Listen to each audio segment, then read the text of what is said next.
What's up, guys? Welcome back to the After Dark Talk Show. I hope you're all doing good. I hope you've had a lovely day.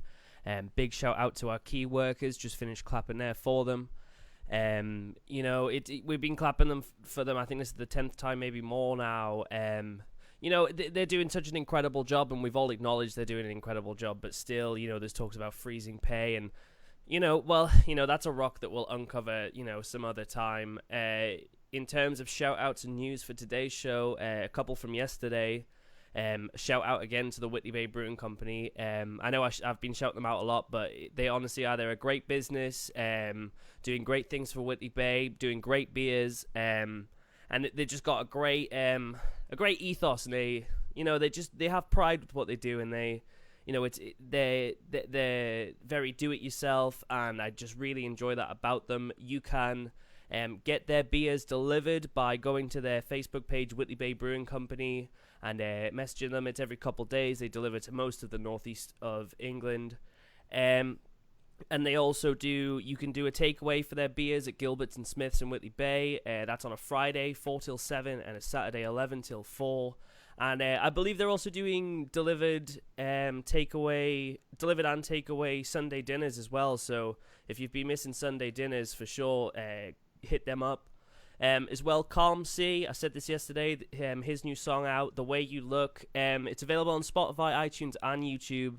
And like I said yesterday, it's a beautiful, multi-layered, hypnotic song. The music video on YouTube is also great. It's just a lazy drive around Newcastle in reverse. Just beautiful, really.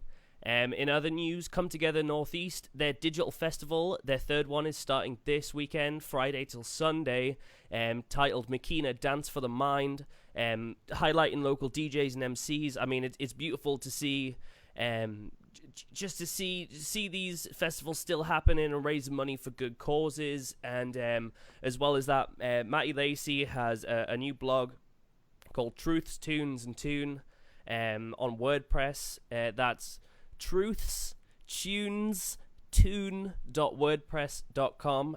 Some really interesting stuff on there. A man with a great just a great grasp of what's going on and how to articulate how he's feeling and everything. So I'd highly recommend you go check that out. And also, I think in other news, it's been 4 years since the passing of Harambe, and for me that was the start of the strange times. That's when things started getting really weird. So I mean, let's all try and remember where we were when Harambe died.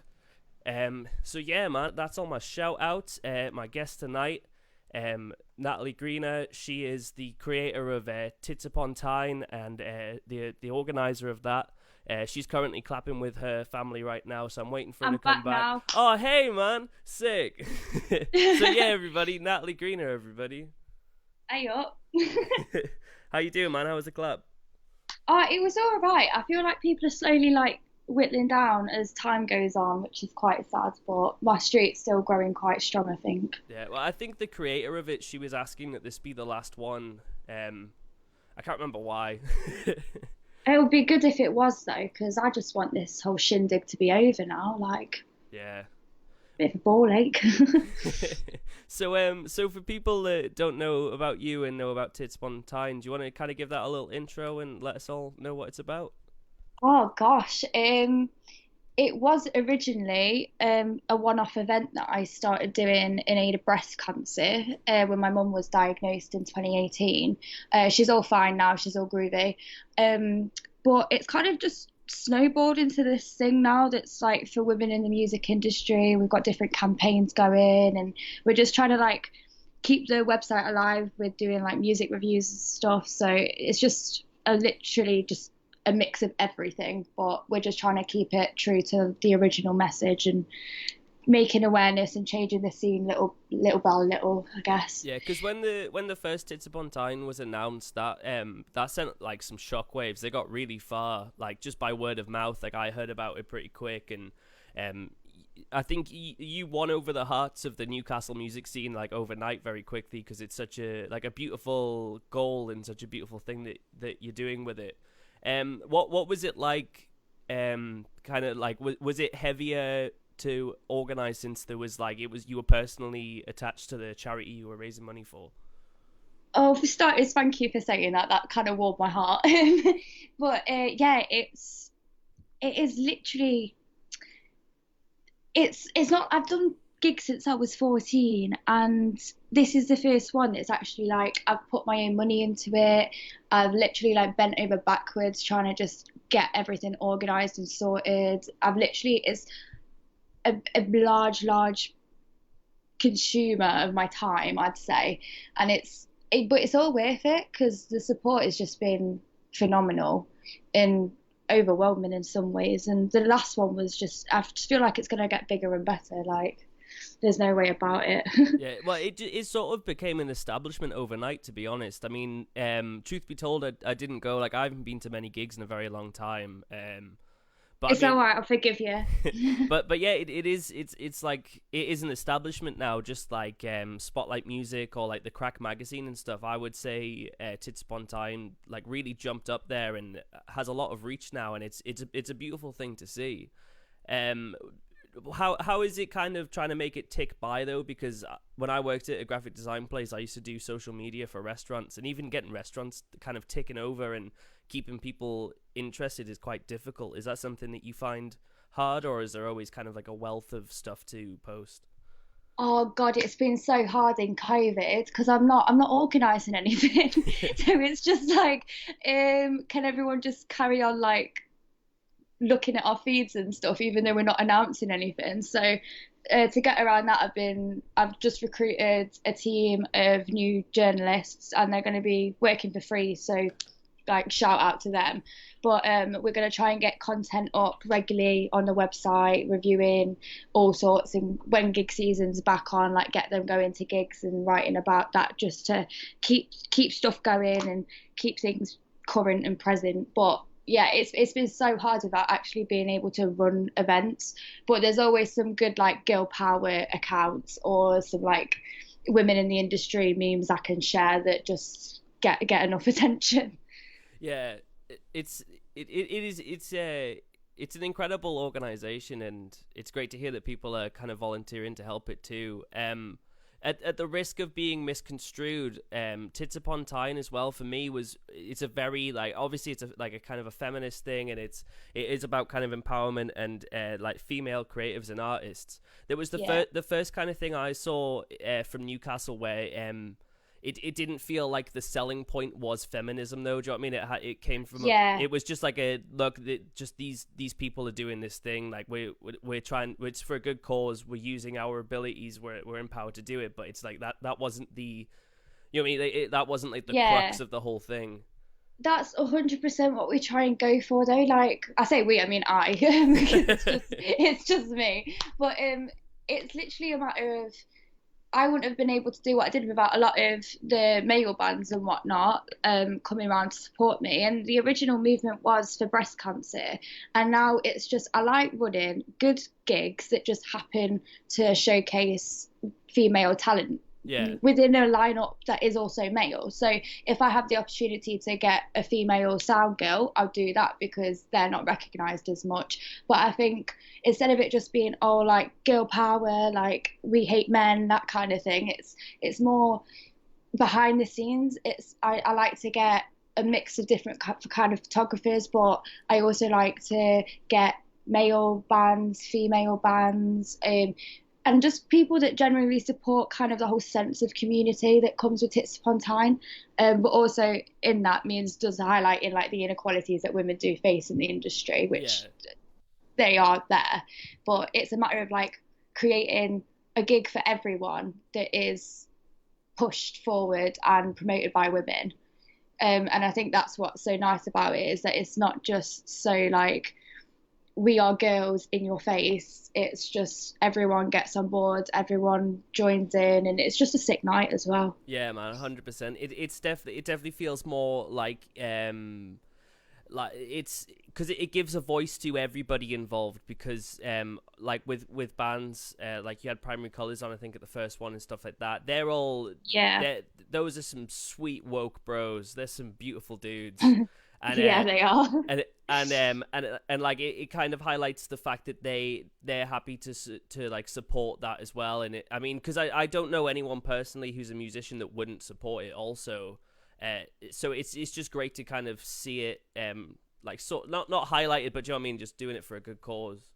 Yeah, 100%. Like it's the community that's made it so worthwhile. Like I come from a music scene. As much as I love it, there is quite a lot of behind each other's backs, and you don't feel like you can trust anyone. And like, don't get me wrong, there's some amazing people and amazing musicians in Nottingham, but I've just never felt comfortable in that scene. And then to come out of it into something like how Newcastle is with me, and I think especially doing something so positive, it does mean that I've kind of got like a safety bubble around me that's like people don't want to make it a bad thing because it's a good thing. So it's like it's just nice to feel comfortable and not have the shit that does come with working in the music industry, because there is quite a bit of crap that goes on behind the scenes, but it's just nice to just do my own thing, get respect for it, and that be it. Like, and everyone enjoys it as well. Yeah, it's lush to see that, like the kind of the positive vibes only kind of vibe.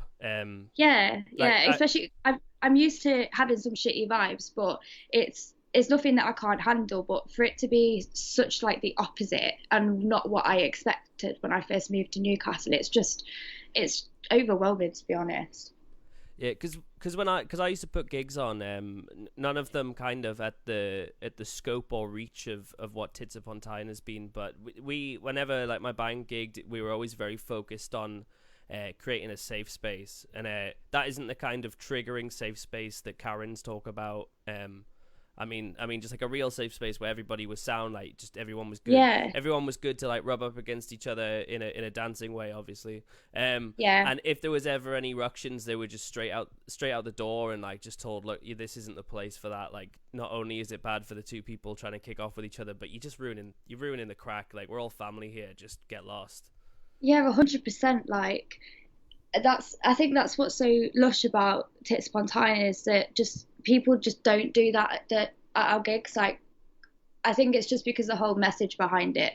You'd literally not only be a dickhead if you were doing that at a normal gig, you'd be a dickhead because you're doing it at a gig that's literally is not making any money for themselves and doing it for like a good cause and awareness. So you'd be like a mega dickhead. Yeah, because I think it's great, the kind of idea of rock and roll for community instead of rock and roll for fame and the spectacle. Oh Like, yeah, 100%. Like, I ain't gonna lie, I like a bit of fame, but it's just not the same as doing it. Like that feeling you get when you just look around and see everyone having a good time and it being something that you created as well. It's just not the same. yeah, I call that the Gatsby feeling whenever I get it. Like, if I put a gig on or hosted a party or something, I see all my friends having a great time. I'm like, I'm gonna go hide somewhere. Yeah, literally. I always sneak to the top balcony and just watch everyone and just like kind of just sit there like, this is sick. Yeah.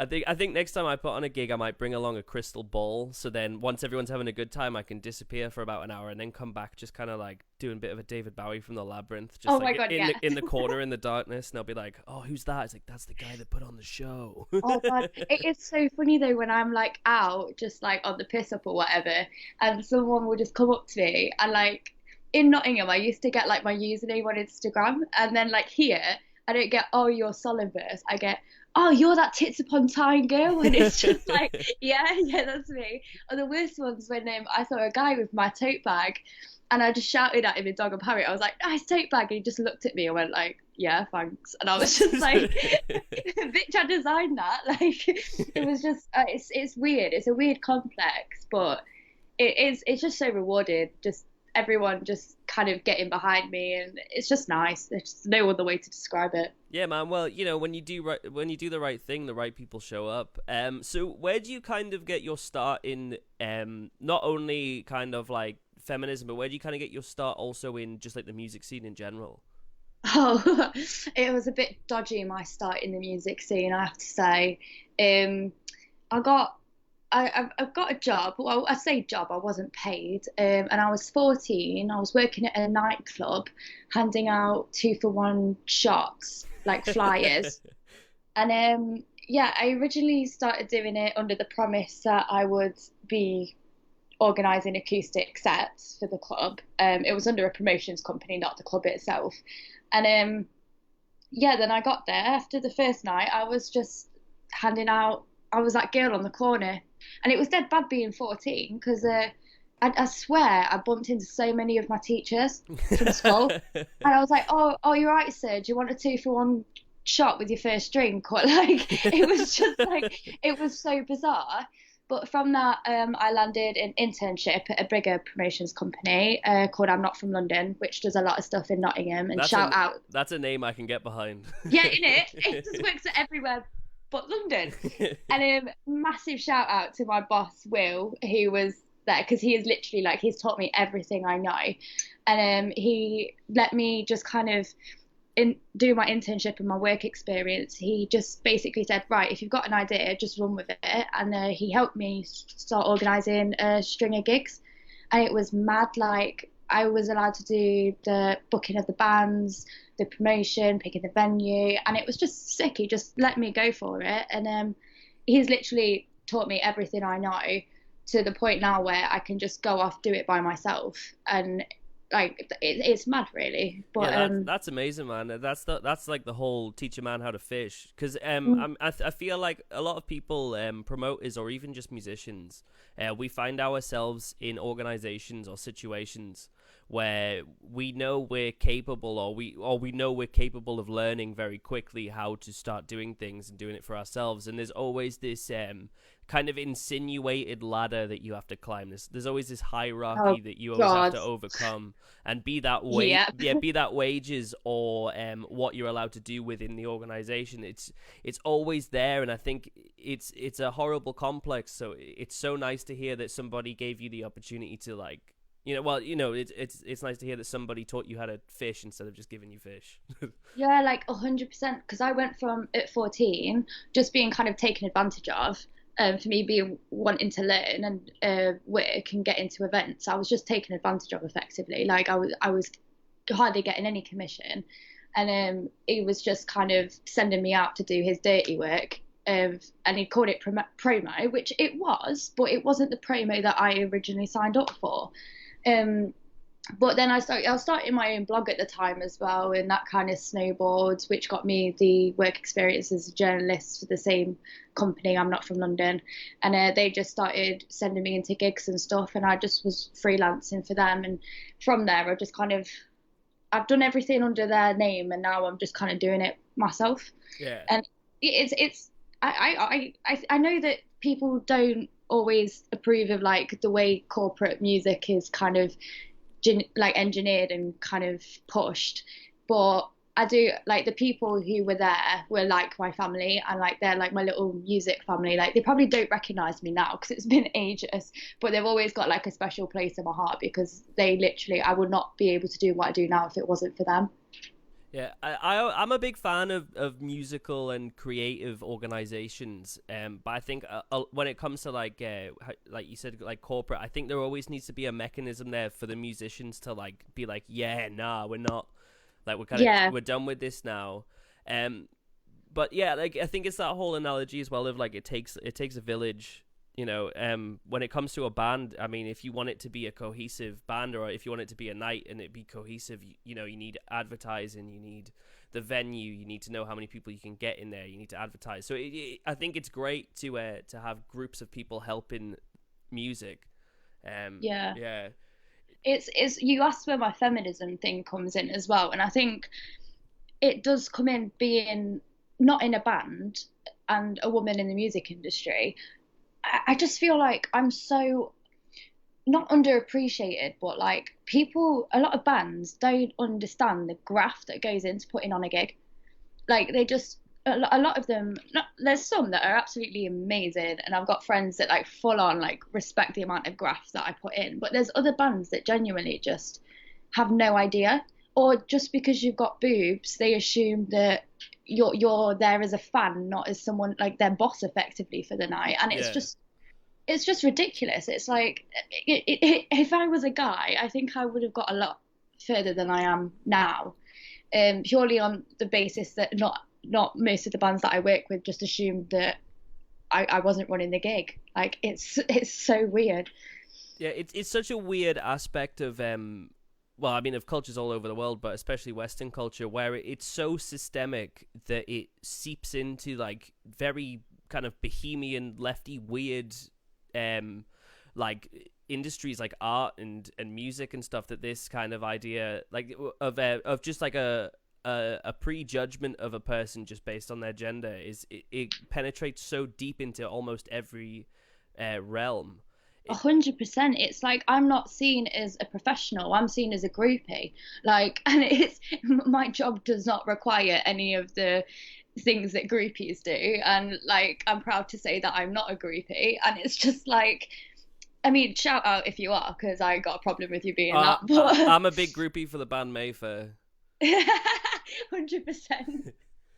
But no, it's just like, oh yeah, if and obviously the way I dress as well, especially for festivals, I was at the Fringe festival, but like the Tramlines Fringe, so it's not in the actual festival itself; it's all the local venues around it hosting bands, and I just kept getting asked, "What band are you in? What band are you in?" And it's like I'm not in a band, like I'm just here to kind of write about it, review it, talk about my experience, and like, but it's either you're in a band or your boyfriend's in a band, but not that you organise the whole thing. It's just so bizarre.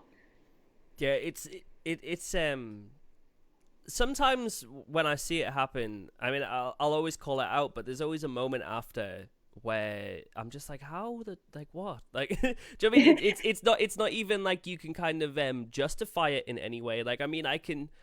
On a certain level, like I said this the other night, like I can empathize with a working class Tory. Like I can understand where he's trying to come from, being like, oh well, you know, if I vote Labour, I won't be able to become a millionaire.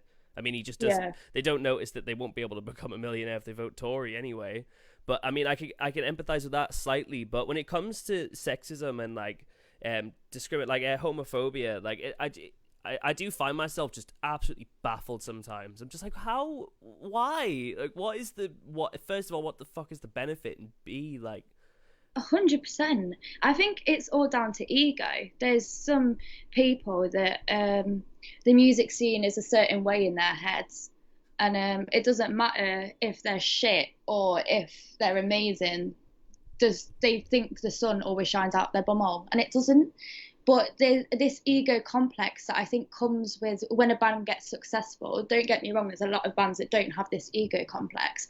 But even some bands with just a taste of fame or a taste of success, they get this ego complex and they think they're just always right, that everyone who works around them is beneath them. And it's like, I think a lot of bands do appreciate that if it wasn't for the people around them or their friends, if that be helping them mix a single or doing some artwork for them for free, it's the people around them that like get them where they are. But just some people just are born with a narcissistic ego complex. yeah.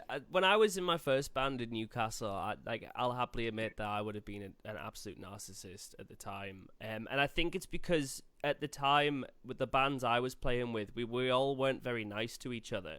There was a distinct lack of that sense of community.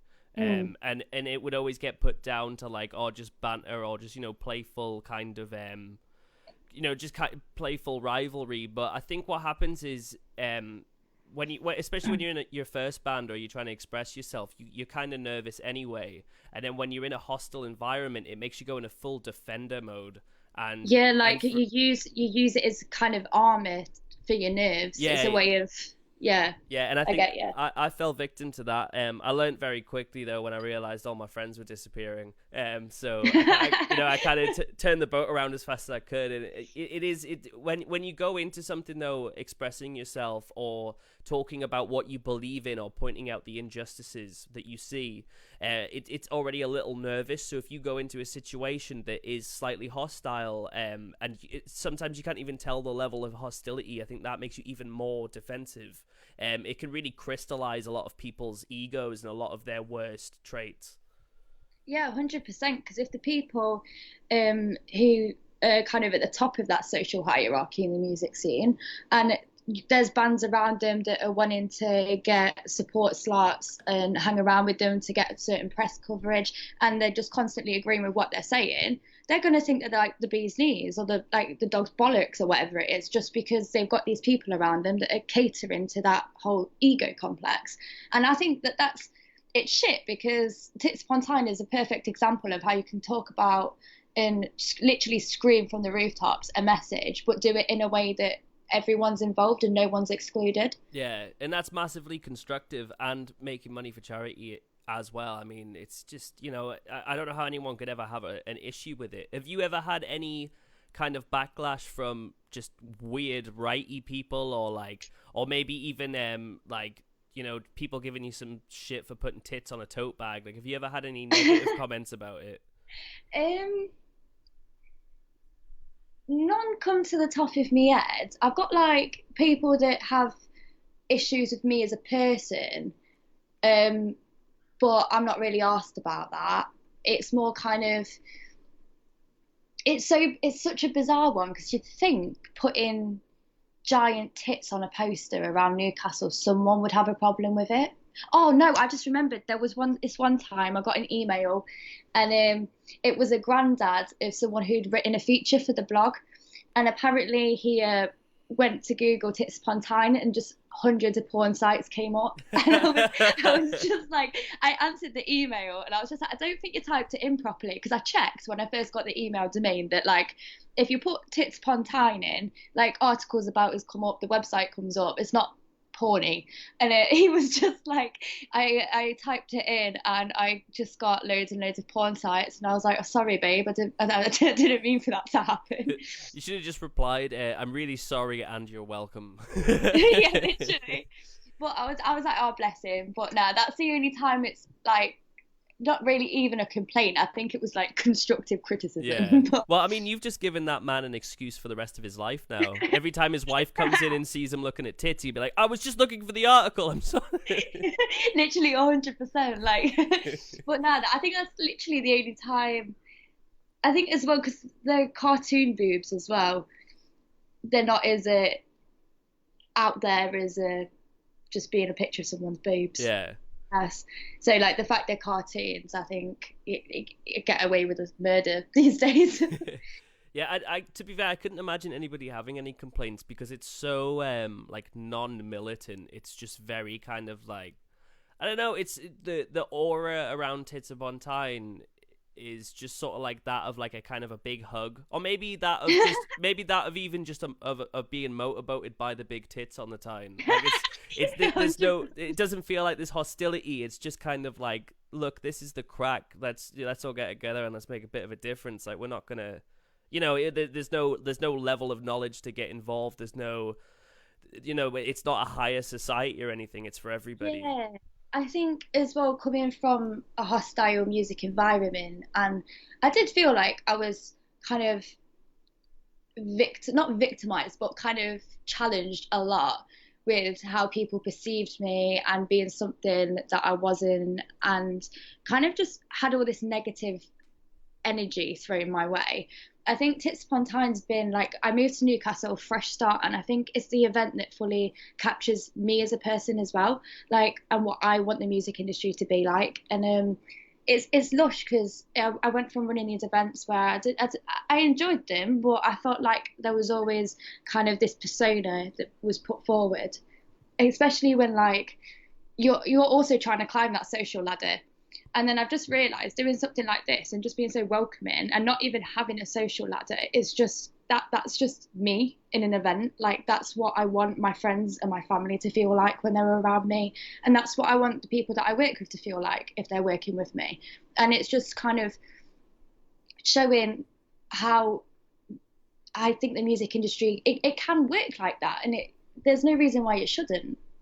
Yeah, I think it's interesting, because there's always been this sort of idea of a zeitgeist and people having the same sort of idea at the same time, and I mean, that's why you get so many hilarious kind of lawsuits and stuff when people have the same kind of like theology or some kind of philosophy idea that they want to patent or something. And it's interesting to hear how you included how a lot of people well, I mean, in the UK and maybe even the world in general, are kind of waking up to the just like the antiquated systems that we have, not only in the creative realm but also with politics. I mean, I think we're really kind of going like, well, which bits of this do we want to take with us, and which bits are we just going to leave to like these coked up guys in leather jackets listening to the Arctic Yeah. Monkeys. Like, well, the Arctic Monkey. Well, I mean, not to hate on them, but I think that's just the stereotype in my head. And I know it's not. I know it's not good to stereotype, but I'm just, you know what I'm trying to say. I'm trying to kind of point it out. Like, if we take what we'd like from the music world and then just leave the rest to them, they can.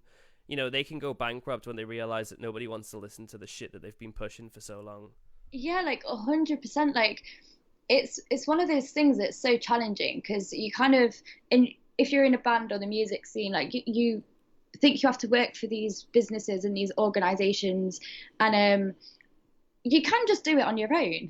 Like, it is, if it's not as hard as it seems, but it seems so hard because you're made to think it is. So you have to go to these people and you have to sign shitty contracts and you have to work for hours and not get paid because you're only working commission. Like, you can literally, there's some amazing venues that just help like independent people out, and if you're in a band or organize events or just want to like dabble in event management or even just event promotion, there are places that you don't have to basically sell your soul to the devil. Like, you can just do it yourself. Yeah, well, I think it's a good point you make that you can do it yourself, because a lot of the time anyway, these industry people, these people that are kind of are not corrupt, but I mean their system just doesn't make sense. A lot of them now will pride themselves on like, oh, back in 1985, our label made the first post-punk song to come out of like Stockton-on-Tees, and ever since that, like, you know what I mean? Like they basically are telling you like, you have the power, and it's all about collective resources, which is the thing I talk about all the time. Is like Scapegoat Avarice, well, he's not a rapper, but like the musician from Newcastle, his stuff is on par production wise with like any other song in his genre, and he's doing that in his bedroom. If there was anybody else that wanted to be that genre, they could potentially just go use his studio in return for them, like, maybe making t-shirts if they've got a t-shirt printer and stuff. We all have the kit. Yeah. So it's all in your noggin, effectively. It's all upstairs. It's working what skills you have, and it's all about what I've noticed in Newcastle as well. It's everyone just scratching each other's back. Like, the reason Tits Upon Tyne happened so effortlessly was because I was helping out some bands with promotion and stuff, and then they were helping me out with promoting the event. And it is just like, don't get me wrong, I love some of like the bigger businesses like SSD and like DHP because their gigs are insane. And I'm mates with Craig from Flying Vinyl, and you could see he's kind of like an organization in a way, but I think he truly like pushes the kind of DIY image, and it's not about profit or any of that. It's about kind of supporting the bands as a platform, and it's not much more than that. It's about just sharing the love of vinyl and the love of music as a collective. Yeah. I think that's another thing as well. If you're gonna do something yourself, it should never be like malicious. Like, I mean, I wouldn't go and like find someone that was good at producing, somebody that had a studio and like a t-shirt printer and stuff, just to start attacking other kind of things. I would just cater to the people that wanted the stuff that we were working on, and if that group of people is bigger than a group of people that subscribe to another company, I mean, that's just how it goes. But yeah, like, shit happens, you just suck it up and move on with your life. yeah. Like, there's a lot of people out there. Like, the one thing I've learned being me is that there's a lot of people out there that love to make your life a little bit harder. And after my mum got diagnosed with cancer, it was literally just like, you know what, go fuck yourself. There's like bigger things in life than like social position and like success and all of this. And it was just such a reality check. And it's like, I've got the people I need, I've got the people that support me. If I stay true to my message and what I stand for, then I should be fine. Yeah, I think that's a massive part of kind of human maturity as well, that I think a lot of people that haven't experienced that kind of awakening don't really understand sometimes, where you kind of wake up to like the ridiculousness of what we're doing here on this planet. And do you know what I mean? Like when you Yeah. realize what actually matters, and like when you start to once you start to contemplate maybe like your own death or a death in the family, or there's something traumatic, it puts everything in perspective, and then that helps you move on to what I would think was the kind of like true adulthood, where you can get to a point where you just know where you stand, you know what's going on, and you know what you're capable of. The fear of society not agreeing with you just kind of melts away very quickly, because you realize that it's all bullshit anyway. Yeah, like 100%. It's so weird because I'm only 20 and sometimes I forget how young I am compared to a lot of the people that do the same job as me. And it is peculiar how people age so drastically, but at different points of their life. And I think I just learned to kind of suck it up and move on with my life when I moved to Newcastle. And it was like I was dealing with a lot of shit at home with obviously my mom and a toxic relationship. And then I was just kind of like, I'm in a different city. I'm 3 hours away from all of this crap that's filling up my head. And it was just like, Nat, get your shit together. like you can't you can only be upset about the things you can control. Everything else that you're not in control of, don't let it get to you because it's not your fault. Yeah, massively, massively. I think that's something that I learned through losing grandparents, which I mean is something everybody does, and it's an See, inevitable. I never had that because my grandparents died when I was really young. So my mum's diagnosis was the first kind of thing I had to emotionally deal with. I didn't know how to deal with it. Yeah, it's I found the same kind of awakening from kind of doing psychedelic drugs as well, which I won't condone. I can't condone people to do drugs, but I mean it is a similar kind of thing where it just pulls you out of your body for a second. It pulls you out of oh, I've got to get up early tomorrow to do this, or oh, I was supposed to do this a week ago. It just pulls you so far away from that. I think it's just a very healthy thing, and in doing that as well, when you highlight these issues, you have conviction, because you're not just fighting for these things because you think it's right. You've been told that this is the right cause and stuff. You're fighting for it because you're truly fighting for it, and you're truly doing it all in an honest way, which shines through massively in all the stuff that I've seen. Oh, thank you so much. I'm sorry about your grandparents as well. It's just Oh, it's an inevitability. I mean, there's no need to apologize. It's always going to it's happen. it's just peculiar because I think there's so many ways people can deal with negative shit. And I think with my mum's diagnosis, it was just like, okay, this is really crap. I may as well turn it into something positive that comes out of it. And it's like toxic relationships when you get like girls bonding together who have kind of suffered through the same person, and they kind of like create this friendship and this bond. It's the same thing. It's like making something so positive out of something that can really, really fuck up your life if you're not careful, if you don't Yeah, have control of how you process it. very much. And I think it's that kind of awakening that I hope is now descending on the masses after all this COVID stuff. Yeah. I hope this is a wake up moment, because I mean I'm big in a vaporwave, and this kind of a critiquing modern society and stuff, and the term post 9/11 comes up all the time. But what happened there was everybody was scared. They banded together, and then the government just kept piling on the scared, to the point where they could make all these organizations to like arrest people and do all this stuff, yada yada. But with this, there's no way you can villainize it. I mean, Yeah. you can blame like the CCP for covering it up and stuff, but they didn't create it or anything. Do you know what I mean? And it's not like China are going to be sneaking in and like just dropping COVID about. So I hope people have that same kind of awakening that we've had and stuff, and everybody eventually does have in their life, whether they're 50 or they're 15. Like I hope that kind of gives everybody a bit of an awakening, and they look about and kind of go like, what the fuck? Like not just in the creative scene, but in politics in general. Yeah, just in like the bigger picture. Yeah. It is a weird one. I always like to be vocal about mental health and like how I process things if it might help someone else, or even if I'm not doing well mentally. It's always good to share it because it's just like You don't know what other people are going through, and especially like in a pandemic as well. It's just like it's just so mind blowing at the moment. It's just so weird and just so unusual. Yeah. Like I remember at the beginning of lockdown, just waking up and just being like, "What the fuck is going on?" Yeah, it was so odd, and it has continued to be odd, and I mean, I think it's just about to get a whole lot worse, if I'm being honest. When you look at the Spanish flu, and then like the one 100 years before that, we all went out, we were like, yeah, it's over, we're good, and then in the autumn, it wasn't pretty.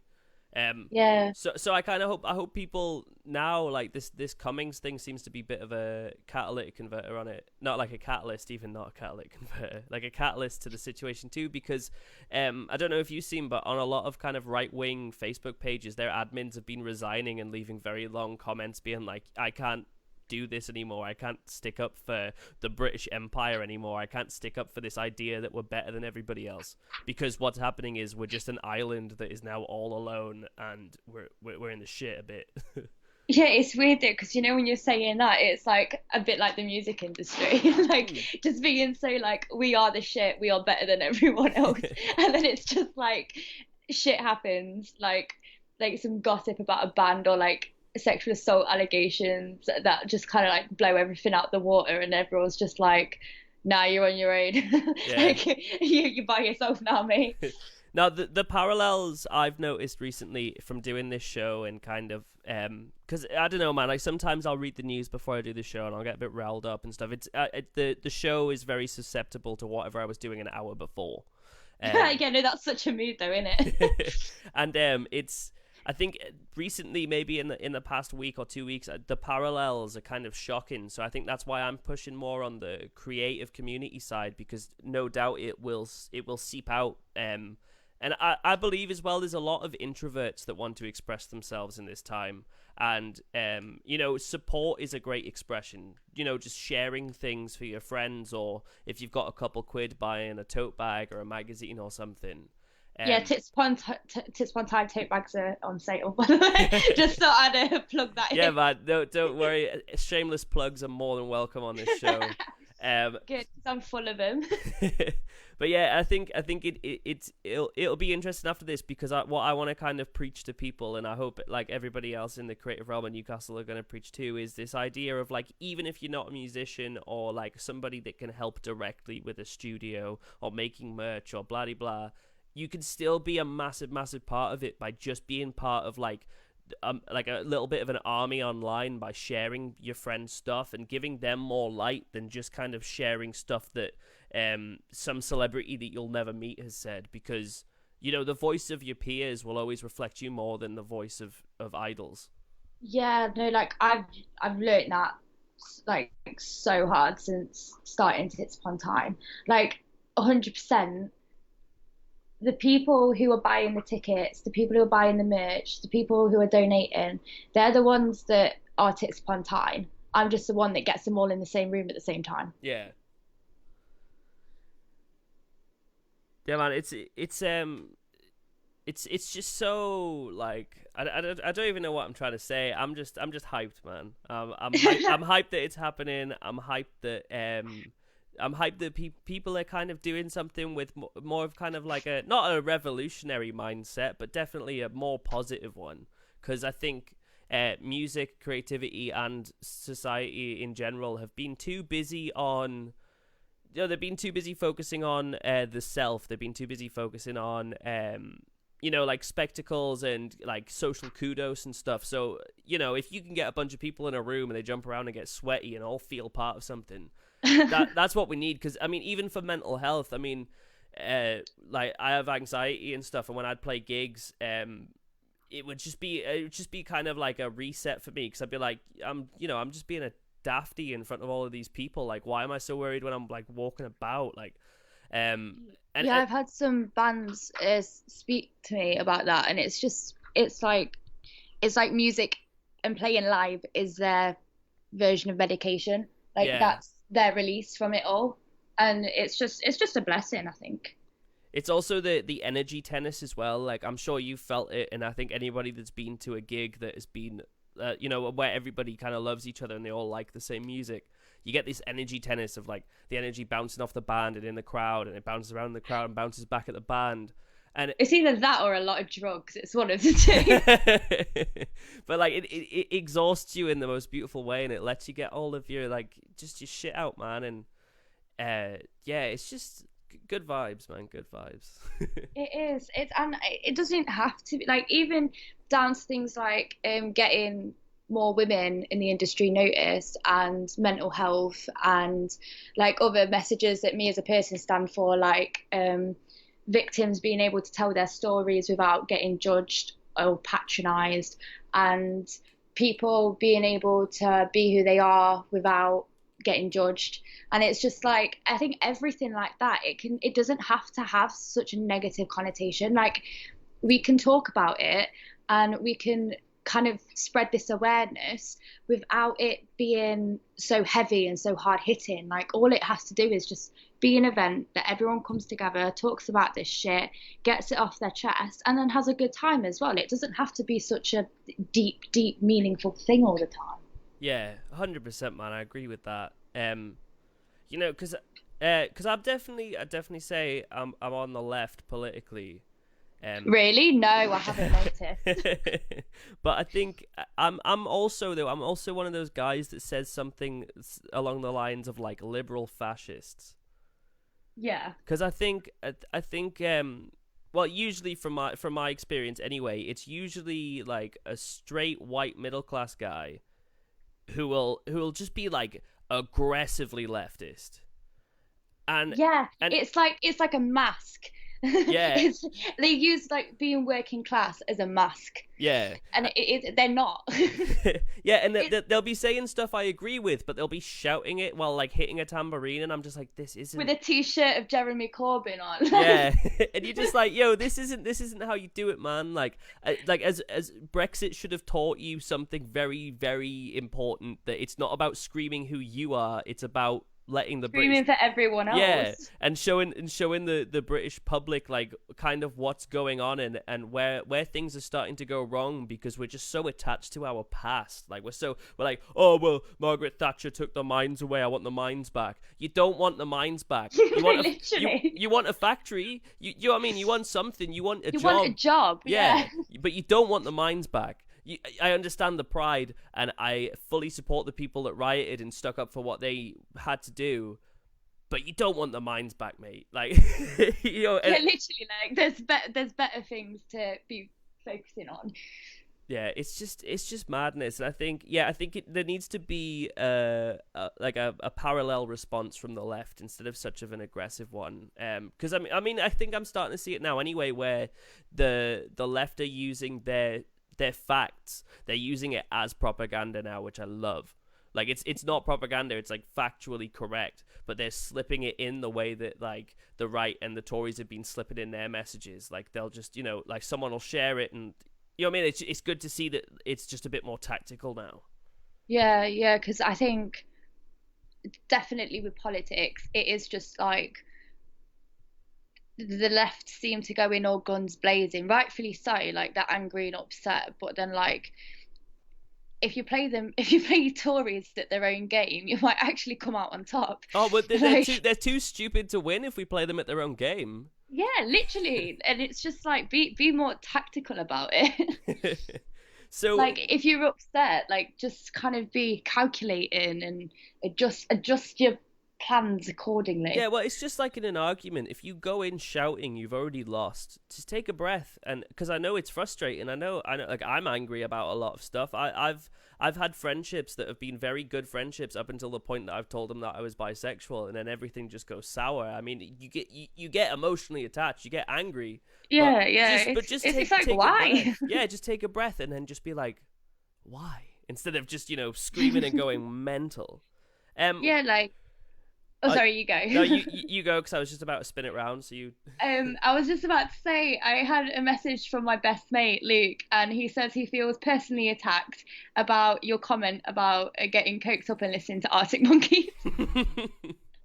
Luke, so I just thought I'd air that.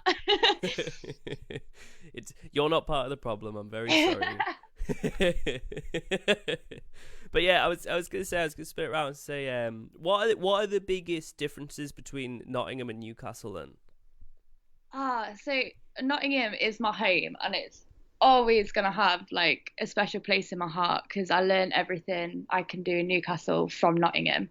Um, I have to see Newcastle bars and venues, they're good, but Newcastle doesn't have a bodega, which is like the go-to. Like everyone who drinks there is like in the music scene or works in the night scene.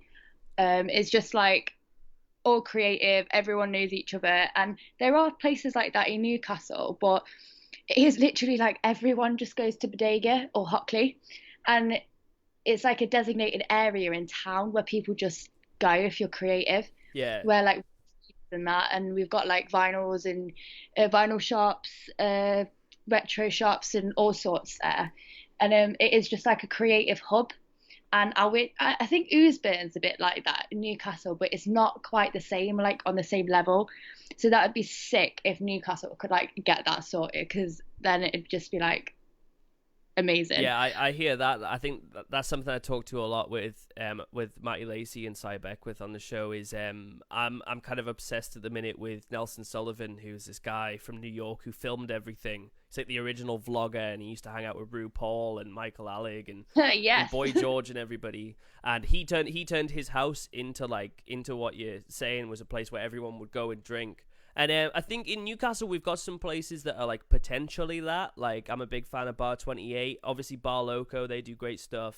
Yeah. And the Usburn. Well, I mean, there's a few too many kind of Jesmond boys showing up in the Usburn, and like not to be Oh God, discriminatory, yeah. but just that. Do you know what I mean? They're not the they're the bourgeoisie. A lot of them. Some of them The bars. some of them are beautiful. Some of them are lovely, but like they are the bourgeoisie in many ways. Yeah, the raw of Yeah. the world. But I would love to see a place like that in Newcastle where everybody kind of gets together. But I think the biggest contributor to it happening in Newcastle is everybody calling for it and inviting everybody down, and also it just being cheap enough.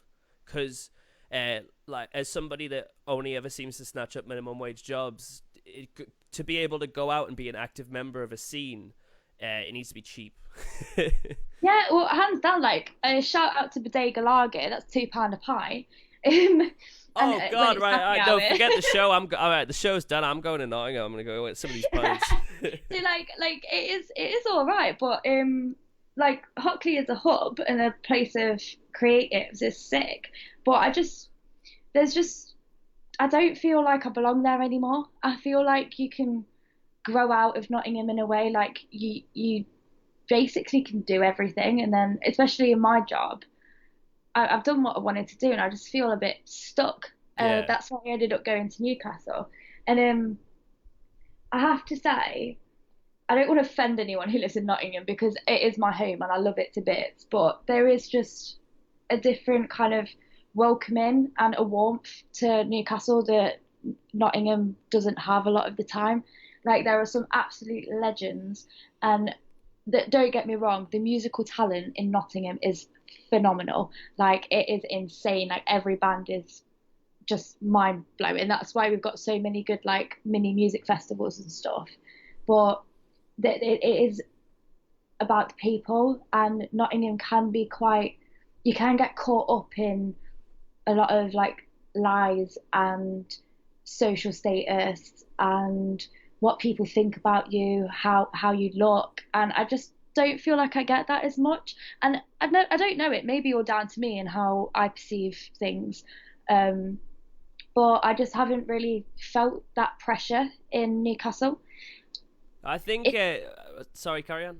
I was just, it's always there. Like people are always going to be like worried about how they look to other people. But I think in Newcastle, it is a matter of that's not where people are focused. And people from Nottingham might say they're not focused on that, but there's always like a weird kind of thing in the background or like an elephant in the room about kind of gossip and rumors, and I've kind of had my fair share of being in them rumors, and it's just I mean, it may happen in Newcastle and I just don't hear them. Like that, but yeah, Yeah, that's ignorance is bliss. yeah, literally. But no, they're both lovely cities, and I highly like recommend Nottingham to anyone who's musically inclined. But I think Newcastle is just feeling more. I don't know. I'm happier in Newcastle. Yeah, I think cities and their creative scenes always kind of suffer from this show home kind of syndrome where each city is on like the same street and each of the houses are just some like, damp shithole. But I think the further up north you go, the more we're just aware that we're in a shithole. So when people show up from different cities or like different places, we're always just like, "Oh yes, we got another one in the shithole! Like, come on in, we got a sink with one tap, and like the stage is made out of crates, and but like we've put up some pink wallpaper. It's great in here." And then you go a few houses down to like London or something, and they're like, "Oh, can you take off your shoes, please? I don't want you to get footprints on the damp carpet." Oh, like it's Oh no, that's exactly what it's like though. That is 100%. It's like I think in the Midlands as well, Nottingham's surrounded by everyone.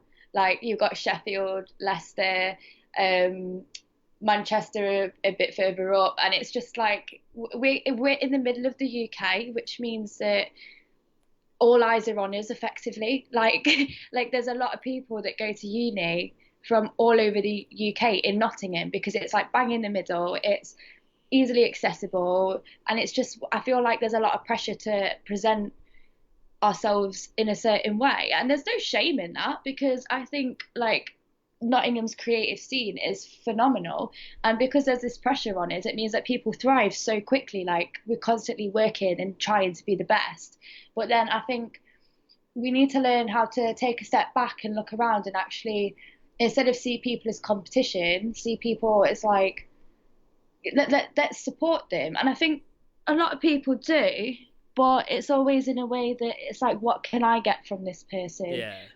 Or how many followers can I get from hanging out with this person? Or will my band get booked on their gig if I hang out with this person? And sometimes friendships could blossom, and it'd be more about that. But from my experience, it's just been hard to work out what's a game and what's real life and Yeah. what's people's real intentions with being around you. But I think that right there is another parallel to the bigger spectrum of society as well, where it's how much of this is just a game, like how much of this is, the amount of money that we get paid for doing certain jobs. How much of this is, how much of it do we justify because we think it's a dirty job or like a low skilled job and stuff like that. I think the parallels are always going to be there. So I think the music scene is a good reflection of your society and also a good place to start changing it. Because how much of this, like after like during this lockdown and stuff, how much of this has felt like a very funny, strange game where it's you've got people who are out trying to like want the lockdown to end, and they're treating the coronavirus like this is a war and somehow we're fighting it when we're not. The best thing we can do is hide from it. I think it's been like that a lot of the time, mainly just looking out of my window and looking on my phone and just seeing people be absolute dickheads, like going out and stuff. It's like, but I think I've learned to just speak my truth, get what I need to get off my chest, and then just carry on in my own little bubble and just do what I think I need to do and just make sure my friends are all right, my family's all right. And I do that in any kind of situation. And I think it's applied to this as well. It's just kind of like, right, Nat, just get on with it. If this means staying in, okay, you're going to have to do that. And don't get me wrong, I am a party animal, so that's been so hard. Like I easily like my weekends are 5 days long and my weekdays are that's just 2 days. Like it's just the reverse for me. But that's the perk of being a uni student. But it's just I think I've just had to apply that mentality of just keeping to myself, doing my own thing as I always do, but just make sure I do it safely. And I mean, in some ways, I think there are positives to COVID. Like, I think on a moral scale and like a socially aware scale, like, I think it's going to be important to understand how your actions impact others. Like, going to the shop, I'm not worried about me following guidelines. I'm worried about some chav down Arnold, like, running up to me and just coughing in my face, because that's what some people are like. And it's just like, it is so important to understand how everything's like has a domino kind of reaction. Yeah. And everyone just needs to be more kind of aware and socially aware of what they say and do and how it impacts other people. And that can go on after COVID and Corona. Like, if you're saying something, if you think it's said with malicious intent, don't fucking say it. Like, if you're gonna do something that puts someone else in harm's way, don't fucking do it. Like, it's not rocket science. 100%, 100%, man. Another thing I'm curious about is with Nottingham being in the Midlands, was there ever much of a culture clash between Northerners and Southerners, or was everyone just sort of like melded together? We don't know what Northern and Southern is in Nottingham. It's not a thing. Like, it was when I first moved to Newcastle, and everyone's like, "You're a fucking Southerner," and I was like, "No, I'm not. I'm from the Midlands. I'm literally in the middle." And there is just because I think as well because everyone's from everywhere when it comes to uni and students. Um, we have people from Birmingham, Manchester, like just everywhere, Liverpool, and we're all just thrown in this pot in the middle, and we don't know if we're Southern, we don't know if we're Northern, so we just kind of roll with it. Like, I mean, you can hear how I talk. This isn't a Nottingham accent. Like, I've got no idea what this accent is, and it's just one of those things. Like, we just are who we are, being in the Midlands, and there's literally how like I found Scousers and Geordies have such like a strong identity. In Nottingham, like I found that my strong identity was like being a chav and talk and saying in it at the end of every sentence, and like knowing who Robin Hood is. Like, that's my identity, but not about like being Northern and like working class. And like, yeah, it's just more kind of like it's just a weird one, Nottingham. It is a weird place. Like, we're just all blended together, and like there's no proper accent. There's are we even Northern or Southern? Like, what? Like, I remember before I moved to Newcastle, I was there going, "Oh yeah, I'm going to go down to Newcastle," and Mum was like, "No, you're going up to Newcastle," and I was like, "Yeah, whatever." And then when I said that in Newcastle, everyone was like, "Can you please get it right?" Like, it is so important you get it right, and I could just never understand why. Yeah, man, it kind of sounds like you've just revealed the question that you ask the artificial intelligence that makes it like melt. Like, so if I go down to Nottingham, just be like, so you guys Northern or Southern? And I'll just be like, It depends where you are. Like, if you're from the south, we're Northern. If you're from, have I got that right? If you're from the north, we're Southern. Yeah. So it's just like, yeah, but if you're from Nottingham, what are we? Like, we're just in the middle. And I have to say, it's quite nice being in the middle because you can kind of you get along with everyone. There's no like yeah. conflict. Because honestly, the way people are in Newcastle is just so like, "Oh, you're a fucking Southerner," and it's like, no, I'm not. Yeah, Like, I or think that you sound posh. That's the worst one because I've got like in Nottingham, my accent is shocking. Like, my accent is not a good accent, and like it's classed as like chavvy and stuff. But I go to Newcastle and everyone's like, "Oh, you sound well posh," and I'm like, "Oh, cheers, mate." that what I get people say I sound posh and like mistake me for middle class sometimes and try and use that against me when it's just not true because I've got Whitley Bay Geordie.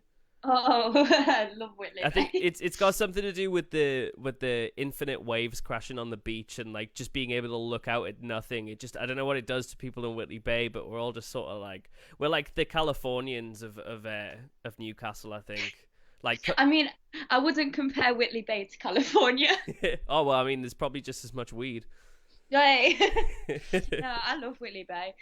But no, it's just so weird. I think the whole dynamic, it is a little bit like going to a different country when I go back to Newcastle. It is just like I feel like I've stepped into a different universe where I can't understand what anyone's saying, but for some reason I don't know if I'm telepathically communicating with them or what, but I get the gist of what they're saying. But like, yeah, it's just so peculiar.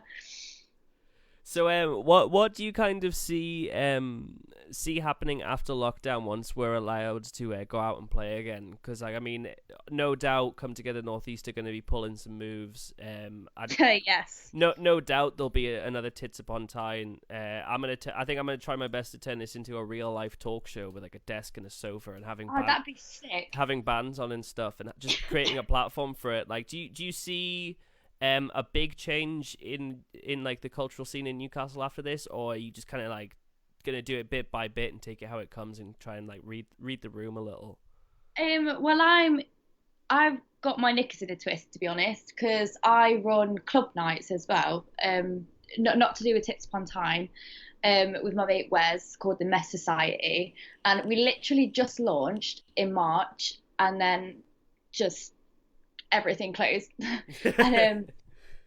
And we know that we're not going to be able to have our work back to normal, because if bars and stuff open, there'll be probably social distancing enforced. We'll probably have to go into another lockdown if people aren't sensible.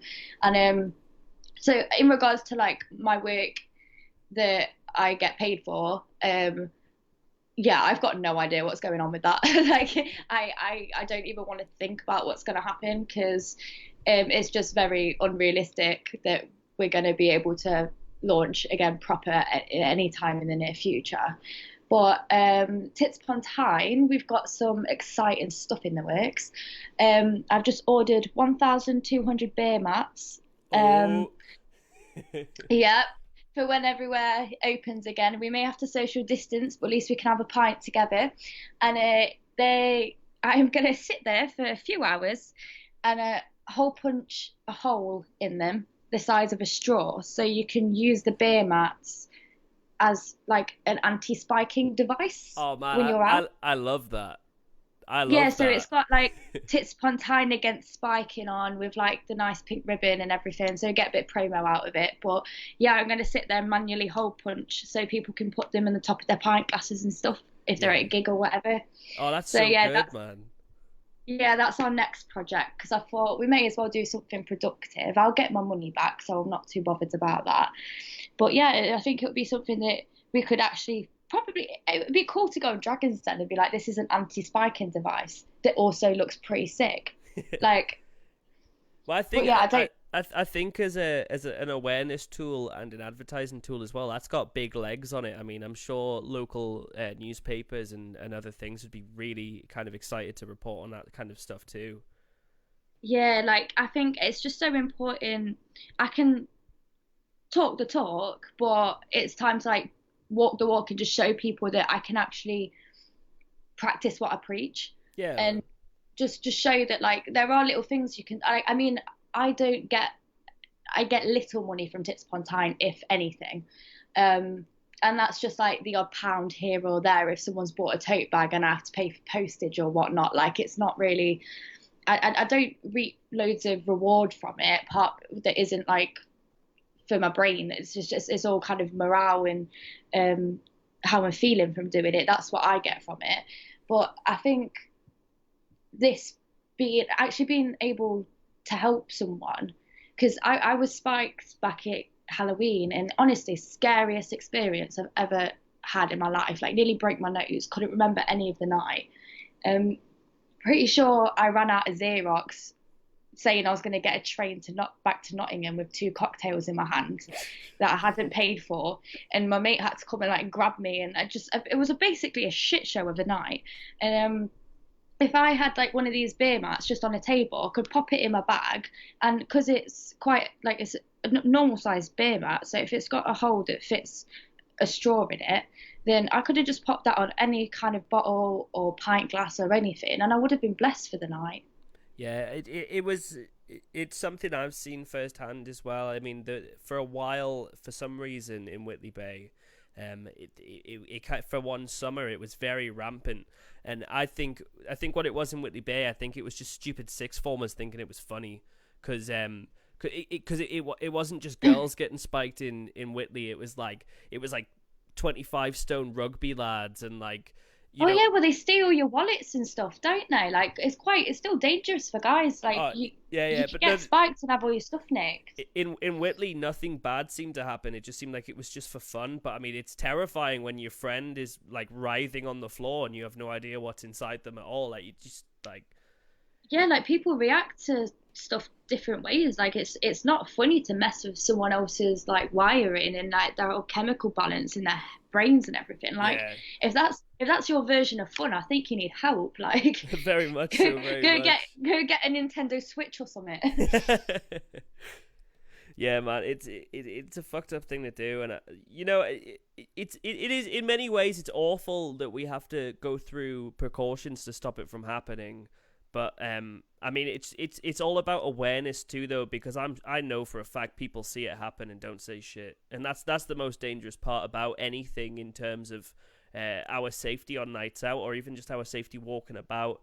It is the person who's doing the thing that's the problem, but the bigger problem is people that see it and just Yeah. don't stick up for that and don't fight for that. Or it's the same with someone if one of your friends says a racist comment, it's so much healthier to correct them and try and explain to them why what they said was wrong. Instead of just going silent and just letting them carry on doing it.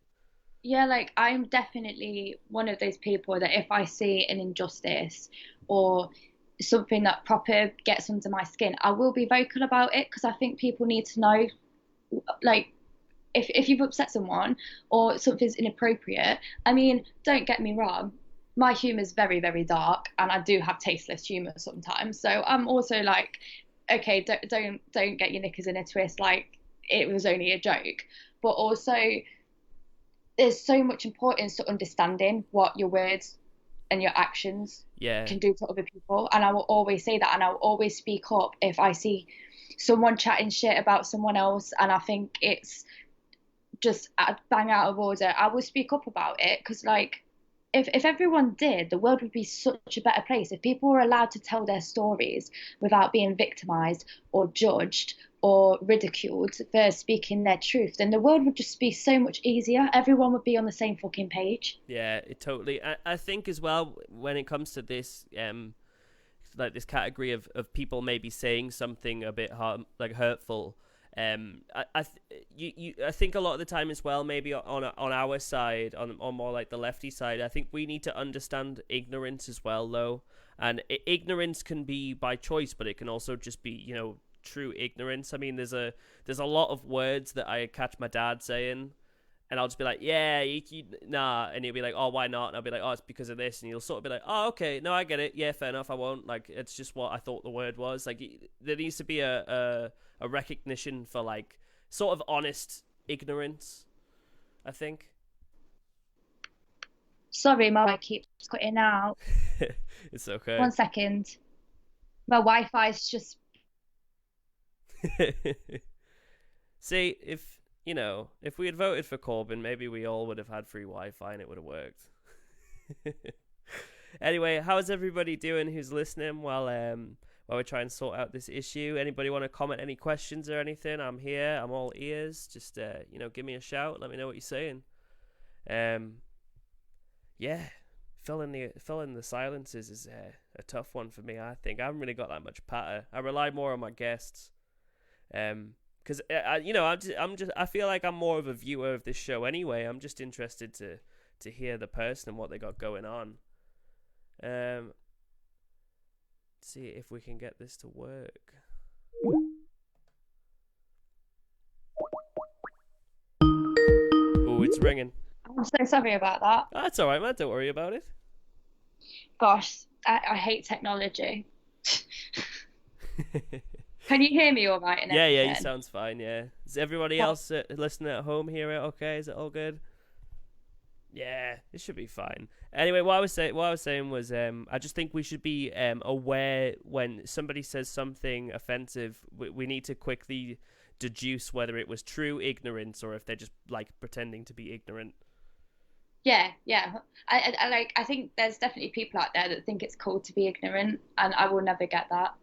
like it's just I think it's so important to just have an awareness about your surroundings and the people in your surroundings. And yeah, I love it when people correct me or inform me about something that I didn't know, because I just think there's so much to personal growth and just learning. Yeah. And it's so important to just make sure you listen to other people and hear what they're saying, like not just listen but take it in and hear it. But also if they're chatting BS and they're just being a bit too touchy, also turn around and be like, I think you need to sort your ducks out, like Yeah. like there's a time and a place and now's not the time. Sort your duck out that's a good saying. I like that. Like get all your ducks in a row or whatever it's called, some weird Yeah. No, metaphor, I but... think sort your ducks out is way better. I want that on a t-shirt. Oh my god, just be like, next Tits Upon Tyne merch, sort your ducks out.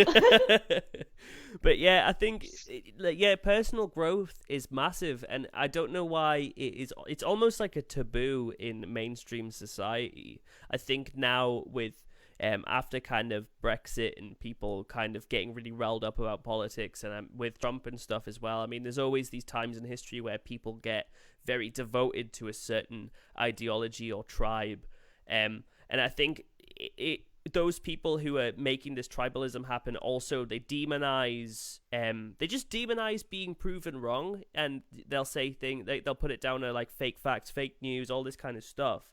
But I love it when I'm proven wrong. I live for those moments. If I have an opinion and someone can just, what's the right word, if somebody can articulate it to me in a way that I understand and it changes my perception, I love that, because I learned something new that day and I'd grown as a person that day. Yeah, like I'm exactly the same. Like I have got some opinions that people won't be able to nudge me on, but that's just because of my own experiences, not like I'm always open to political views, social views. I'm pretty set in regards to like homophobia and racism. Like you cannot budge me on that. Yeah, there's there's no argument for those that will ever change somebody's mind. Just but like, oh, you seem kind of sad. Have you tried racism? Yeah, like it's just like what? But no, like I have a thing for like people who you could class as social justice warriors, though, that take political correctness and equality to the level that it's just laughable and unnecessary, and it kind of demonizes. Like I call myself a feminist, I should not be embarrassed about calling myself a feminist, but for some reason that thinks that people assume that that means that I think I'm better than men, that women are better than men, that we don't need men. And it's like, no, I want to go to a workplace and get paid the same as my male peers. Like that's what I mean by feminist. Like, yeah, 100%. I think those crazy left people, those I don't know. I'd say libtards. I know that's not fully politically correct, but I think that's it. That's where I'm standing. The problem with that is it creates a stereotype for the left, and I think that's why. I think that's just why Jeremy Corbyn had such a hard time in the last election, is because they started branding him very, very heavily as one of these crazy social justice warriors, when that just wasn't really the crack. Yeah, like I totally agree with that. It's like there is feminazis as well. Yeah. I don't know if that's politically correct, but it's just like, you know what? I quite like men. I enjoy men. I don't want men to be wiped off the face of the earth. Like I think they're beneficial. And on top of that, like inequality for women, it's a woman's fight, but it has to be fought by men as well. Otherwise, we ain't going to get anywhere. We need the people in power, like the men who have the status, to recognize our struggles and fight with us, so we actually get somewhere. And if you just demonize the other side, you're not going to achieve anything. Yeah, and I think as well with sexism being so systemic, people don't kind of click on that it boils down to really small issues too. I mean, like I think today is International Menstruation Day. And it was saying that only about 40% of the population in Britain feel comfortable talking about periods and stuff. And it's always seen as like sort of gross and like just something that a girl has to go. I'm definitely in that 40% because I am not bothered about that. Yeah, it's always portrayed as something that girls have to go through and guys just stay the fuck out of it. But like, See, I like beg to differ because if you're dating a guy or like you're a single parent who's a dude, like you're gonna have to help your daughter or you're gonna have to put up with your wife being a massive bitch when it's her time with the mum. Like you go through that struggle as well. Not the same, but like it's like any form of the body and like the anatomy. Like I think it's so important to be in touch with yourself, and if you're in a romantic relationship, be in touch with that person and what their body goes through, because it's not just as simple as being like you're a girl, you have periods, you're a guy, you don't. There's other health issues. There's things like guys need to check themselves, girls need to check themselves. If you're in a relationship, get your partner to check you if you want to make it a bit more fun. Like it's so important to just be comfortable in our bodies and talk about our bodies. And like I remember you said earlier, it's like a taboo to kind of be comfortable in who you are and in your own skin. And that's so true. It's like if you think you look cool, if you think you're attractive online and you post a picture and you're like, I look fit in this, you're gonna get people backlash and say you're so up yourself. But then I'd rather be happy and up myself than depressed and upset, wallowing in this self-hatred. And it's just so important that we just need to, everyone needs to be more vocal about what they love about themselves and how their body works, and just everything, like everything should just be more fluid. Yeah, I think sometimes as well, that's the one thing that, like, whatever monolithic thing is in charge of culture or society is always scared of. I mean, you'd always have, back in the day, you'd have the fear of God. So, like, if you were walking about being very confident in yourself and, like, you know, just being kind of confident and happy and not being scared of God all the time, people would judge you for it. And now in society, we have this awful kind of culture of like, if a woman or somebody from another minority starts speaking up, they just instantly get this strange kind of like, oh well, you know, how dare you be comfortable, how dare you liberate, how dare you like yourself. yeah, how Like, dare you liberate yourself from the strange game that we've created. Like in recent months, like through a lot of kind of self-reflection and meditation and all this kind of awful new world hippie shit that I do, I've gotten past a lot of embarrassment, I think, and it's a beautiful place to be when you're quite hard to embarrass. yeah, you just got more 100%. you've got more Like, ability in society when you can't be embarrassed. yeah, and it's just it is liberating, and it's making me laugh because we're sat here about like people finding like talking about bodies uncomfortable, and I'm just sat here, I can look at my hamster, and she's currently got her head pretty much in a bumhole trying to clean herself, and it's like, why can't we be more like hamsters? Like they do not give a fuck. Like they're just doing their own thing, they're embracing their bodies, they're just rolling with it. Like we should just do that. It's just, yeah, man. It's just, there's so many times where you see the stupidity in the kind of self-hatred and the uncomfortableness as well with our own bodies, especially when guys go to buy tampons or panty pads for their girlfriends. It's great. I love it. I kind of live for it because I'm not uncomfortable. I've gotten the right ones. I've spent some time looking because the packaging really isn't that helpful for me. But anyway, It's not helpful for us either. I'm just like, do I want 4 water droplets or do I want 5 colored water droplets and 3 hollow water droplets? Mean? Yeah.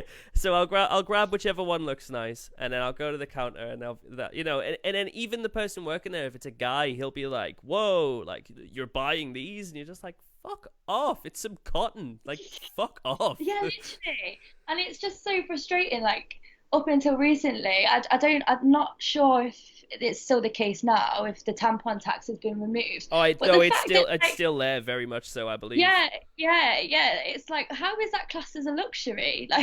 Yeah, but that's the thing as well. Razors aren't classed as a luxury. Yeah, exactly. And I'm not being funny. Men's deodorant is so much better than women's deodorant, so I use my dad's all the time. And then razors. Men's razors are so much better than women's razors. I don't use my dad's, I get my own. But then it's just like, just why do they have to be men's razors and women's razor? Why can't they just be a fucking razor? Like if you've got thicker hair than the average person, get this razor. If you've got thin hair, get this one. Like it's not. It's like languages as well, where a table's female or male and a chair's female, and it's just like, is that really necessary? Like, can it just be a table? But I think you make a good point. I think when it comes to razors and stuff, it would make so much sense if there were just kind of plain, non-gendered, very affordable selections. Kind of like, just no nice design on them or anything. It's just a razor for that job that you need it for. Sell it for nice and cheap. And then, you can kind of let the capitalists have their time with it and, then introduce personality into your razors. Because that's something, like, because I do graphic design, that's something I really enjoy is putting a demographic on a product. But I'm very aware that it's the same product as something else. It's like making a laptop look like it's for a girl or something. I mean, I don't agree with it, but it is very fun. It's like, oh, how do I make this like appeal to like a girl who's like 20 to 40 and is a professional? It makes me crease though in America how they've got like pink guns for girls, like young girls, and it's just like, it's like okay. that's a tool for killing things, and you've made it for girls. Like, yeah, I mean, like I don't like guns, but kudos, there's some blurring the gender boundaries there. Like, I mean, it would help if it wasn't guns, but we can't get everything. Yeah. Do you know when it comes to kind of like leftist ideas and sort of like an open and caring society and stuff?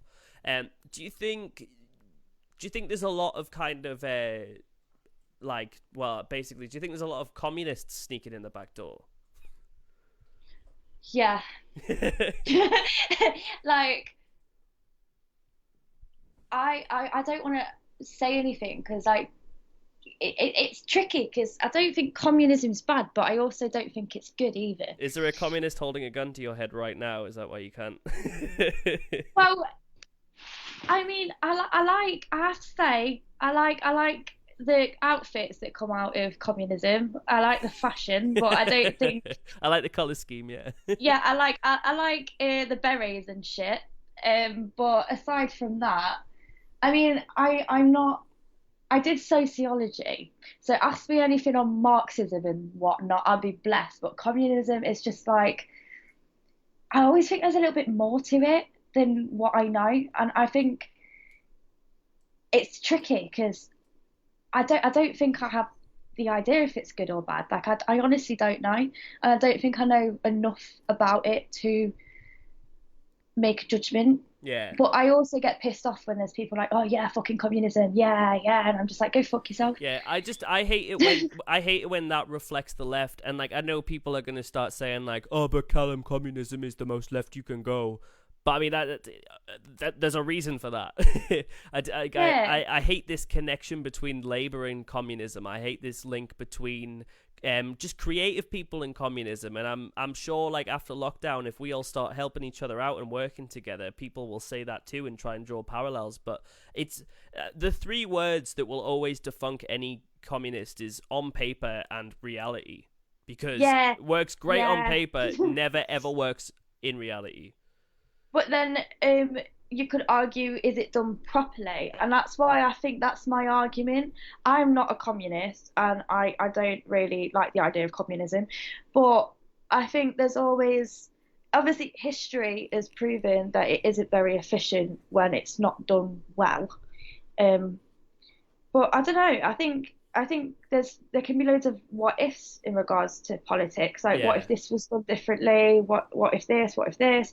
And I think, like, I honestly, I don't know why I do journalism at uni, because I'm really just not with it when it comes to politics. Like, they're like, you need to watch the news every day, and I'm just like, I've not got a clue, because I just realise, like, I know my truth. I do watch news, I do pay attention, but a lot of the time it just makes me sad. I want to be aware of situations. So like everything that's going on at the moment with police brutality, I think that's important. So I'll spend my time and energy looking at that and sharing things to do with that and just trying to help any tiny way I can. But everything else, I'm just like, you know what? It's in the past. Let's leave it in the past. Yeah. Now, I think I think that the issue with recently with politics is we're constantly it's like a Jenga tower that's about to fall over, so we're all constantly just like pushing it in the right way to try and keep it up. We're just getting ourselves bogged down in a lot of bureaucracy and a lot of what ifs, like you say. Whereas I think the way politics should work is we just hire the people that we like and have our interests, and they should keep the lights on, they should keep the water going. Do you know what I mean? They should keep peace, and then if there is an issue, then we just sort out that issue. We spend 2 weeks or whatever, and we just sort that issue out, and then once it's sorted, then we just go back to, you know, focusing more on communities. I think there needs to be a decentralization. And you know, so where local councils and stuff have a lot more power, and they can generate their own funds through tax and stuff, instead of all the tax going down to the rich people. And like, Yeah, I mean, COVID's just been the perfect example of how much the NHS was underfunded. And the government did have the money there. They just weren't investing it in the right way. And I think times in crisis like this just shows the positives of our government. Like, we're lucky we've even got an NHS. But then it also highlights, like, we've got this amazing thing, this amazing health service. We need to look after it more. Like, yeah. as a country, we need to be holding it up more. Like, yeah, they're good clapping outside for the NHS, but a few months earlier, you were voting for it to be privatized. Yeah, like, yeah, man. It's so messed up, and like I want to see a government where local councils can impose tax on big companies that have set up shop there. Because, you know, if people in London, if they want people to have the ability to make ridiculous amounts of money and have that freedom, fair enough. Let them set up Starbucks in London. But if there's a Starbucks or so in Newcastle, and if we need a couple more quid for our NHS, we should be more than empowered to just be like, look, every store that Starbucks has in the Northeast, they're all going to start paying the right amount of corporation tax now, because, you know, our infrastructure is crumbling, because we're so up north and we're so off to the side that we're constantly forgotten about. Our roads fall apart, like our hospitals get closed down or have less beds and stuff all the time, constantly cuts. For the last 10 years, we've got no youth funding. There's no YMCAs anymore, really. There's a couple, but they're just hanging on by the tiniest bit. Like, we need to have the ability to be like, look, if you are going to be making loads of money from our workers and our people, and you're not paying tax, and we have something broken, we're going to turn on that tax. We're going to turn on that cash flow, and it's happening. If you don't like it, just take your Starbucks and fuck off. We can make much nicer coffee anyway. Literally. And then you'll just see the rise of hipsters. Like, oh God, that's one thing Nottingham's got over Newcastle, is in Sherwood area, there's literally been just, oh my God, there's so many hipster bars and like vegan shops, and it's so weird because it used to be like quite run down, and now it's just like these cocktail bars opening, and these no alcohol bars, and it's just a bit like, I came back from Newcastle, I was like, what the fuck has happened to this street? Like, it's just naked light bulbs everywhere and neon lights, and it's just, what's going on? I think that's a big issue as well, especially for the creative community. Is gentrification is one of the most dangerous things, because it's just annoying, because it's never the same crowd getting elevated, if you know what I mean. It's like, it's not like the scene was so strong that a bar made enough money to revamp its bar, and then in doing so, like, it's worth more money and stuff. Do you know what I mean? It's always just like, oh well, last week we had a bunch of like skinny hipster guys who were just putting on gigs and stuff and doing this and that, and then this week now, once all of the posh hipsters found out, they've bought all of the venues and they've like just taken over the area, and they're still celebrating the edginess, but they weren't the people that created that edginess in the first place. Yeah, it's like it's not as though they're helping grow the bar or the venue, they're just buying them out.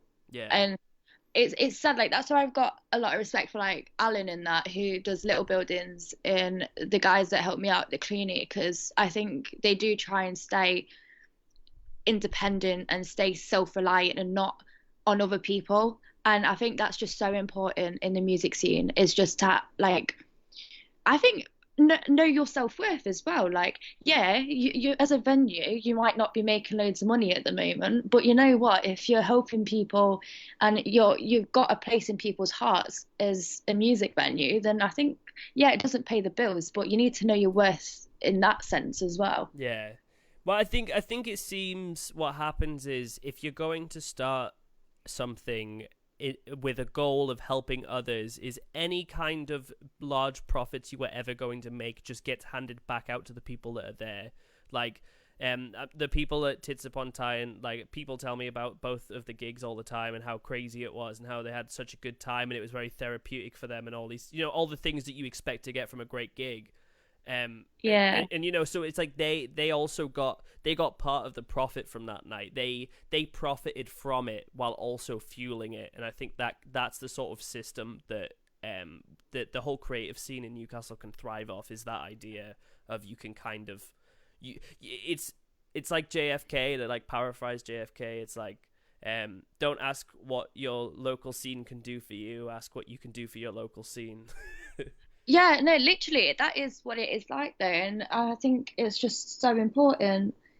And honestly, I will forever be in debt to the people that have helped me with Tits Upon Tyne, because it's just kind of got to a level that I never expected it to the point where it's not just breast cancer awareness now. It's just it's become like not a company but a platform in itself, and we Yeah, can now kind of, instead of just leaning on like the breast cancer thing, we can do that as well as push our own message on our own identity and help local bands out and just be the DIY kind of queen of the music industry that it deserves to be, because it's got all of the legs there to stand on. It just needs, well, it has the people around it to just keep it holding up, and it's doing well. I'm very yeah, proud of it. It's like my little baby. yeah, man. But yeah, it's that whole thing. Just be aware of your resources. You've created a beautiful platform that brings up a lot of very important issues, and it's doing a lot. And it obviously also acts as like almost like a haven against those issues too. Like, you're not going to see these issues at a Tits Upon Tyne gig or some kind of event. Oh hell no, I would Yeah, kick off.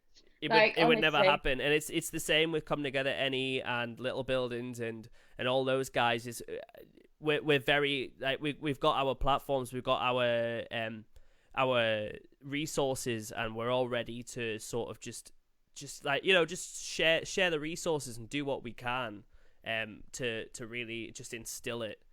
And like you say, like, all it needs is the people to kind of just enjoy what we're doing, I guess. I mean, it's not even about changing the world. Well, it is a little bit, but I mean, primarily it's just about enjoying it and enjoying the company of your friends and having a great time. Yeah, like 100%. If I didn't enjoy it, I wouldn't be doing it. 'Cause honestly, the amount of time I spend on it, Jesus Christ. But yeah, like if it wasn't enjoyable, there's no point even bothering. And I think it's very nice to have a job, yeah. Doing Tits Fontana, I don't make much money from it because it's all kind of whatever is made usually goes back straight into Tits Tyne or to breast cancer now. So it's like it funds itself, but it means that I don't have like a wage off it or anything. And it's in regards to like the other events in like the Mess Society and journalism and stuff. I'm just very blessed that I can do what I love. And potentially, if I can land a job in events or whatever, yeah, if anyone's hiring, let me know. But if I can get a full-time job in events, that would be sick. But I'm just blessed that I can put my energy into something so productive. And I think it's also an outlet for a lot of other people. And that's just, it's mint that I can provide that for others. Yeah, man. So we've been chatting for about an hour and 40 minutes. Is there any topic you want to touch on last, or do you want to try wrapping it up now? It's up to you, man. Oh no, I think I'm all spoken out. Just one message that I always say in any interview that I do is it's really, really, really, really important to check yourself and like be at one with your body and know what's going on. Especially in regards to breast cancer, it's so important to just get checked and check yourself. Yeah, that's the only thing I really have to say. I love it, man. I love it, man. It's great. Another thing I do on shows sometimes, I think it'd be quite fun to do now, is just as quickly as you can until your brain goes completely blank and you feel like a total idiot. I want you to shout out everybody who you want to shout out, everyone that's important, all of the organizations or just individual people you want to shout out. Just go. Okay, Luke, Lily, Meg, Chloe, Will, Come Together, Zara, Amelia, Josie, Ellen, Will, Jack, oh, Ryan, Flynn, obviously. My landlord, he's a legend. Obviously my mom, my family, um, primary colours, run, just everyone. I can't list everyone. I've just so many people have been so It's tough, supportive. isn't it? It's so tough. The worst thing is as well is you can see that brick wall like heading towards you. Where you're like, holy Oh, shit! I've run out of people I can think of. oh, the Clooney. Xerox, big up Xerox. Yeah, just everyone that's rallied around me. It's been mental. Brilliant, man. Well, yeah, thank you so much for coming on the show. I've had a blast. I think it's been a really productive and fun show tonight. Yeah, I've had a good time. Oh well, thank you so much for coming on, and I mean, and an even bigger thank you for everything that you're doing and everything that you'll go on to do, man. It's sick. It's fucking sick. Thank you. That means the world. Cheers. Well, yeah. So thanks to everybody that listened. A big thank you to everybody that goes back and listens. The live element of this is really just to make it, just to add a bit of spice to the show. Having it We all live. love a bit of Yeah, spice. you got to spice it up, man. I mean, this might be too spicy for white people, but but yeah, bit of spice, just keeping it all cool, keeping it happy. And yeah, man, I just want to wish good health to everybody and wish good health to my guest tonight, Natalie Greener, and just let's just stay positive. Let's try our best to stay indoors though, because a second wave is always so much worse than the first wave. It might already be too late, but let's stay positive. Let's stay happy. Um, but yeah, man, thanks for coming on the show. Big love. Sweet. Right, I'll catch you guys tomorrow. I'm doing a show with Dan Oliver. He's a computer programmer, a doorman. He's buff. He's a healthy man. I want to just find out. I want to pick his brains apart and find out how he can do so much with what seems like such little time. But yeah, thank you all for listening. I'll be back again tomorrow, and stay safe.